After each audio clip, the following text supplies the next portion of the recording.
Amazing Series. Welcome to Amazing Series in Khartoum, Sudan. I'm your host, Amma, and I have rounded up some of the courageous, some of the positive thinking, some of the fearless, active Sudanese youth you can possibly meet on this world. In a moment, they'll introduce themselves to you and they'll tell you why you should visit Sudan and why really the world should change how they see Sudan. My name is Ibrahim Morsel.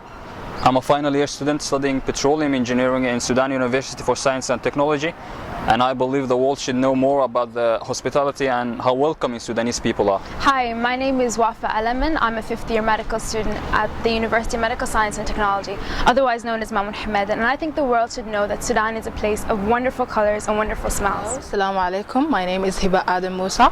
I'm from Khartoum, a student of architecture, fourth year, University of Khartoum.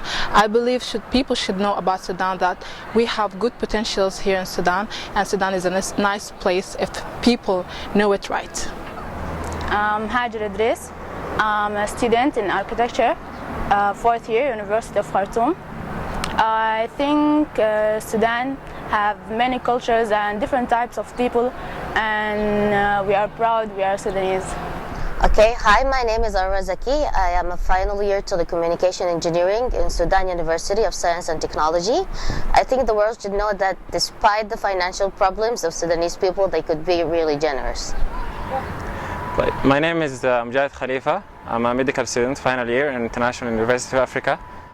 My name is Amin Abdulmunaim Muhammad, and I'm a final year student in Sudan University studying civil engineering. One of the first things I'll ask you guys is, how is life in Sudan like? Waha, if you could tell us. I didn't always live in Sudan. I was raised in Ireland and I came back to study college about 5 years ago. And to me, Sudan was a completely new world. It was a different perspective, different lifestyle from what I'm used to in Europe. And at the start, it was very difficult to integrate into the community. But after a while, you start to realize that the community itself is very hospitable. They're very nice towards each other. They have this great sense of what family is like. And that's a different world for me. That's something new. It's something fresh. I think Sudan is a developing country, and in many things we are quite static would probably be the best word for it, but there is hope for the future, and a lot of youth do want to make a big change and a big difference. One of the good things about this group is they were part of the TEDx 2012 Khartoum event, and you were one of the people you organized it, you participated in it. How do you think having an event such as TEDx, how does it change the image of Sudan to the world? Well, as you all know, TED stands for Technology, Entertainment and Design, and its motto is Ideas Worth Spreading. So I think one of the main things TEDx Khartoum did was spreading the positive imagery of Sudanese youth and Sudanese people to the world through the TED Speaks podcast through YouTube. The motto, the theme of the 2012 TEDx Khartoum was positive thinking, and I think what we all need now is positive thinking about Sudan and Sudan's problems facing us these days. I know we're talking about positive things in Sudan. In spite of the positivity, there are challenges that Sudan faces, especially when it comes to women's issues. How do you think this community, how do you think the society is helping to move the rights of women, the cause of women? How do you think they're trying to improve it? And the reason why I asked that question is, we have this view that if you come to a country that is an Islamic country, women have to be wrapped around from head to toe. They don't have any rights at all. They don't have a voice. And to some measure, it may be true. But I've also seen women here, some are covered from head to toe, but there are people who wear their hair out, people who wear their hijab. There are many ways to dress, but you have to dress modestly. Can you tell me how, at least the women, being a woman in Sudan, how would you say being a woman in Sudan is like? I think that by now we have passed this idea that women can participate in the community. As we see here in Sudan, we are participating in every part of the community, in jobs, in community work, in everything. And also I think that the hijab doesn't prevent us from anything, so we are acting the same activities with our hijab. I think, like Hajar said, we passed that idea like many ages ago or decades ago. We don't have this problem now, like a major problem. We do actually have some challenge, yes, but it's not as difficult or as big as the world think we do. Women are in everywhere.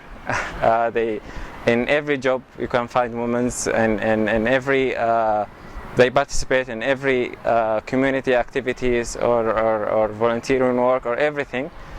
They have, of course, I don't say we don't have any problem in that subject. We do, but it's now, I think in nowadays it's not like the past. To add to that, the people here think that Sudanese women are oppressed and they cannot live their life the way they want to. There are a little bit of challenges here. Being as a woman, you see men harassing you if you drive a mini car and they have a big car right past you. But all of that, being a woman here is not as difficult as the media is portraying it.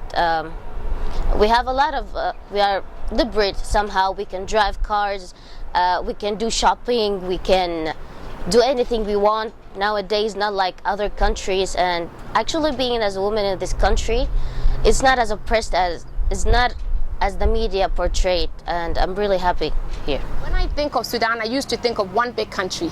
Now I think of Sudan as two countries, North Sudan and South Sudan. Wafa, I'm sorry I pronounced your name, Wafa, can you please tell me, how would you want the world to really see Sudan now that it's two separate countries? What's the truth about North Sudan?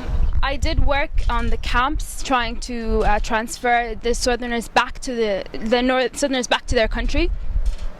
I want the world to think of North Sudan as still probably a united Sudan. I don't want it to put in their mind that it's two different people. I still believe that they are people but living in their land and looking for better ways. As for the north of Sudan, it is still, to be honest, still a developing country, and there needs to be progress in that, and the youth do need to realize that they have to start firmly put their foot down and start setting their dreams right and working for the country. But it is as colourful and as beautiful as before, and now we can really try to get past all the tribalism and the racism and try to move on forward and look for a better future. It's true we have, or maybe we had a problem with racism with South Sudan, but it's not like all the people here, it's not like all the population supported the separation. Near like, if not more than half of the Northern Sudanese were supporters of one big country. You know, they weren't supporters of the separation. So I'd like the people to know, I'd like all the world to know that we were supporters of one big country. That separation is not good for anyone right now, as anyone can see.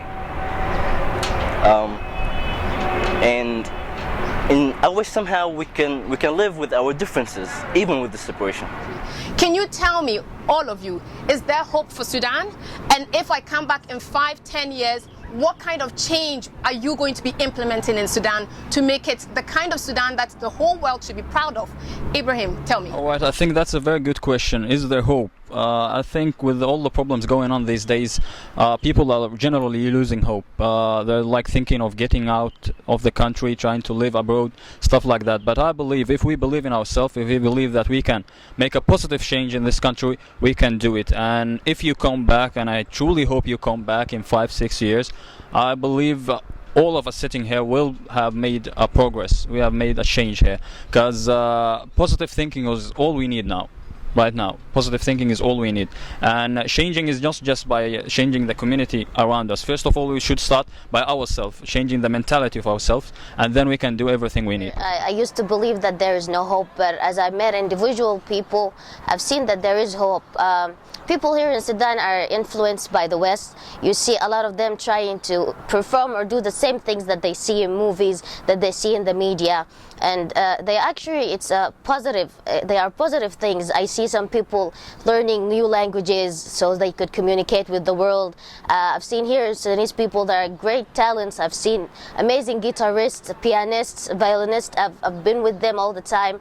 I also have amazing friends who are poets, who write amazing short stories, who they portray their life in an amazing and in a positive way, even if it's sometimes depressing, but they can really speak your mind. Individuals here are amazing, so I think that gave me that there is some hope for the future. A lot of people here are already losing hope and already thinking about bailing Sudan. They already think that there is no hope whatsoever. But I think that if everybody just bailed and everybody just went to work outside and just went to live outside Sudan, who's gonna stay here? Who's gonna build the new Sudan? Who's gonna improve the community that we're living in? I think people should think about staying and improving Sudan instead of just bailing out and just giving up. Okay, I think of course there is a hope, and that's what we are doing here in TEDx. I think the major thing is to spread the positive thinking, so that we can gather our efforts, especially the youth efforts. We can put hands on hands to make our country more better and better. Okay, is there hope? Yes, there is hope. Of course, there is hope. Actually, we're starting to find results. This past year, few years, I came to Sudan since 5 years ago almost, and the change is very different from year to year.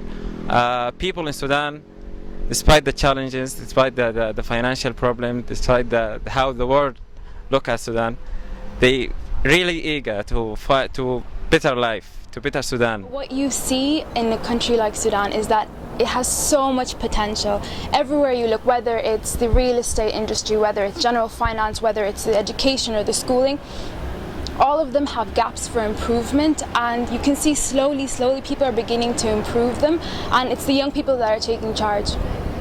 When I gave the talk back in November about positive thinking and that this could really be our motive and our new route for change, I got a huge response. It's young people, not just from within the country, but Sudanese people from around and outside the world. They'd sending messages and be like, I agree with you, or I disagree with what you're saying.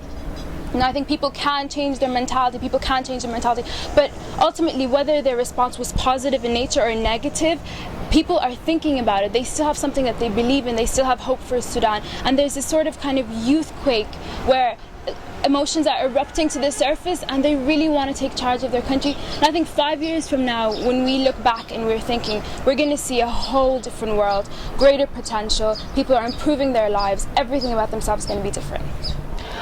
I believe that any civilization improvement is based on the youth, based on the young people potentials. And yes, there is hope in Sudan. When you come back in 5 or 6 years, you will find different Sudan, because despite the negative thinking that we have really actually here in Sudan, the youth here in universities all over, the people all over Sudan now, is trying to change Sudan, it's trying to change the thinking of Sudan, it's trying to put their handprint on everything that they are doing. So that's why we had TEDx Positive Thinking in 2012, and inshallah we'll have more next years, and we'll find better Sudan, inshallah.